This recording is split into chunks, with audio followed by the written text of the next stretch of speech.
partner mo, hindi at mapuputol. Aalis ka. Diba? At yun yung mga vulnerable stage natin eh. Yung mga madali pang pasukuin yung damdamin natin. At iniwan mo siya ng panahon gusto kanya makilala ng lubusan. Hindi mo to ginusto, tama? Pero kinailangan mong gawin. Kasi ang nakakalungkot na part, teka lang, ang nakakalungkot na part, he was not strong enough. Diba? Para pangatawanan yung relasyon niya na malayo ka na. Siguro. So, kung gusto mo akong tuloy kung mag-aantay ka pa, huwag niya pakawala mo na siya.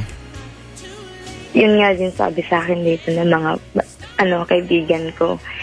Yun naman kasi talaga ginagawa ko eh. Marami akong ginagawa araw-araw para lang lahat siguro ng oras ko nakaano na sa mga gawain ko para lang makalimutan siya. Bumabalik-balik pa rin kasi. Huwag mo nang pansinin yung text niya. Ang maganda niya, liwanagin mo sa kanya na whatever you guys had, yung relasyon ninyo, diba? Tapos na. Linawin mo sa kanya. Tsaka sabihin mo sa kanya na matino, diba? Na kung wala siyang intensyon na bumalik sa iyo bilang isang kasintahan, huwag ka na niyang i-text. Ginugulo lang niya isipan mo eh. Kaya. Gawain niya ng mga lalaki. May mga siraulong lalaki talagang ganyan. Mga kaibigan, ayun ang katotohanan. Hindi po yung gawain ng babae, di ba? Tama sa ilo, di ba? Bibihirang gawin ng babae yan. Kasi ang lalaki, very careless po kami. Pagkalinawan na po tayo.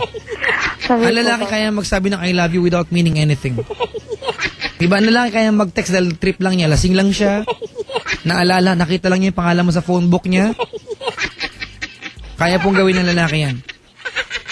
Kasi po, ang iniisip ko rin po, baka naano siya sa pangako ko sa kanya, nababalik din ako. After ng problema, pag natapos niya problema ng pamilya ko. Tsaka mo na isipin niyo kung babalik ka nga. Pero right now, the more important thing to do, di ba? Is to go on with life. Hindi ka na nagiging masaya siya, iniisip mo. And yet, he is happy. Kung naman meron siya. Ang tanong, kasama ka ba sa kinasasaya niya? Siguro hindi na. Yun. Di ba? Opo. Kung nakaantabay siya, anong gusto mo sabihin sa kanya? Pero kung nakikinig ka ngayon... Ano pangalan niya? Huwag na po. Sige na. Hindi, wag na po, Papa Jack. Pinaprotektahan ko lang din naman pangalan niya. Baka sige. Marinig ng mga ka-opisina, kasamahan niya sa trabaho. Ano naman? Huwag na lang po. O sige, first letter. D. D? Ganon din, huhulaan din natin. Denver. Hindi. Dennis. Hindi. Dino. Huwag na. Ito naman. Dennis. Hindi nga. Dino. Hindi nga. Danny. Huwag na. David. Malaki na tumuhuyaran. Ano ka? Ako tumawag sa'yo, malaking babayaran mo. Ikaw nga. Daniel. Wala talaga. Sige lang. Dionisio daw. Ano yung lalaki version di ano? Di magalpok, ano ba? Sige na, anong tawagin niyo nung kayo pa? Wala po. How do we address him? Wala. Basta. Walang kwenta. Kung wala rin ang patutungan yung mensahe mo. Po. Di malalaman niya rin kung nakikinig siya. Kaya nga may sabihin ka sa kanya para malaman niya eh. Ano niya rin naman boses ko eh. Kala ka, gusto mong magpaka-plastic show ko, sige magpaka-plastic ka. Hindi naman po.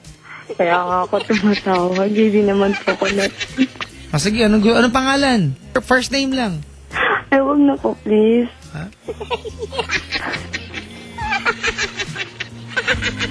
Papa Jack, please, wag na lang po. Sige.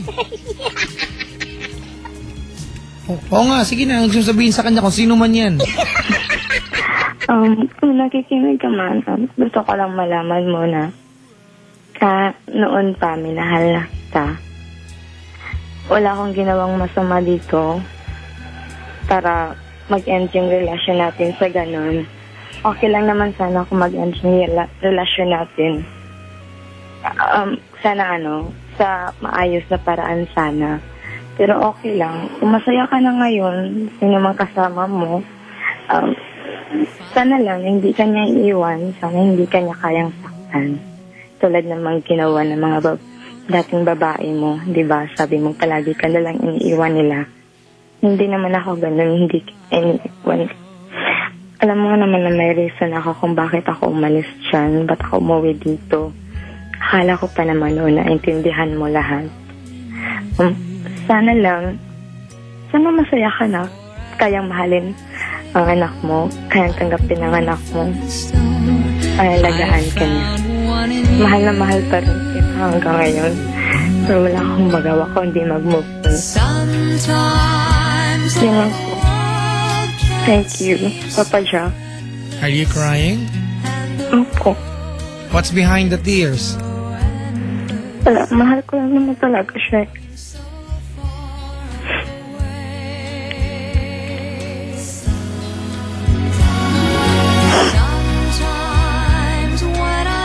Kasi hinangad ko rin naman na magiging masaya siya. So kung magiging masaya siya ngayon, hindi ko na siya guguluhin din. Alright, ganito anak. Sabi mo sa akin, pinakakuhan siya ng mga babae na nagdaan sa buhay niya. Iniiwanan po. Na hindi siya iiwanan. Pero iniwan pa rin siya. Tama? Opo. Ang katotohanan niyan, at some point, iniwan mo din siya. During the time na he was hopeful that someone can be with him, umalis ka. At yung mga pagkakataon, hindi mo ginusto, ano kailangan mong gawin? Alright? Opo. Hindi ko alam kung kailangan sisihin siya, na nagpakaduwag siya, hindi siya naging matatag. Pero a part of me, naiintindihan siya. Okay lang. Alam ko. Ako naiintindihan ko siya sa Ilon Cheng. Diba? Kasi nag-i-enjoy siya eh. Yan yung mga panahon, masarap pa ang holding hands. Masarap pa ang embrace. Masarap pa titigan yung mata ng girlfriend mo. You still appreciate every good part of your partner. And on that peak of loving you, umalis ka. Kasi akala ko pa Ulitin ko naman. ate, hindi mo ginusto ito. Opo. Hindi sa sinisisi kita. Ano kailangan mong gawin? If you may, siguro, biktima kayo ng pagkakataon.